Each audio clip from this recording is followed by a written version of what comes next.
Democracy is all about essentially a peaceful transfer of power from one leader to another. Donald Trump was asked about that recently at a press conference.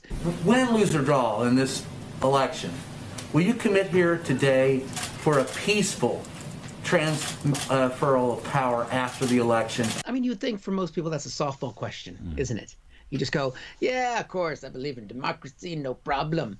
But, Trump, he likes to throw his own little wrinkle on these things. We have to see what happens. You know that I've been complaining very strongly about the ballots, and the ballots are a disaster. Actually, I'm going to be fair with Trump on this one, because have you seen this ballot he's talking about?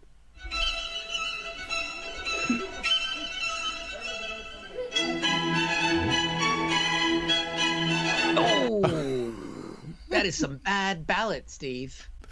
That's a nasty ballot, yeah. You got to watch out for those girls. Now, he's railed on a lot about this imaginary voter fraud and about, bad ballots and good ballots and the type of, ballots that are out there, but he does have a solution to it, basically, to just, essentially get rid of it. Rid of the ballots, and we'll have a very peaceful. There won't be a transfer, frankly. There'll be a continuation. That's it. That's the president of the United States essentially saying, we don't really need an election. And this isn't the first time he said something like this. He was saying if the economy had been going as well as it had been going before COVID, that we wouldn't have needed an election at all. That things would have been so good he could just stay in power. Now, I know this is a comedy show. I don't like to get serious. Anytime you get it sincere, I would just want to punch myself in the face or get kicked in the stomach by a young girl in a tutu. But what he is saying is an attack on the foundation of what makes a democracy function, is that the one leader loses and accepts that he loses, or she loses eventually, and moves on. How do these other countries fall apart? This is how. Is basically when the person who's in power loses, they say, well, you're supposed to go now, and they just go, no, not going to do it.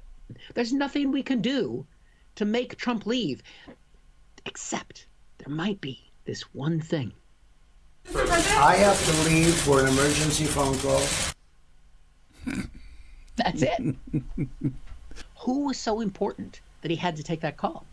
Hey, Donnie, how's it going? What's the shizzle?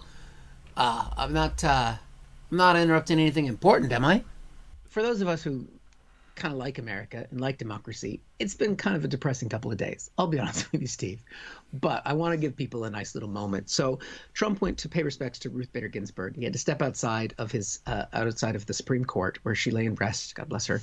And there was a crowd there that weren't his followers. And this glorious moment happened.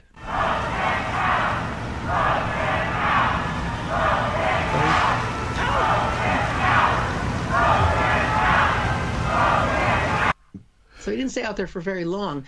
Yeah. I wonder, what was it that made him leave to go inside? I have to leave for an emergency phone call.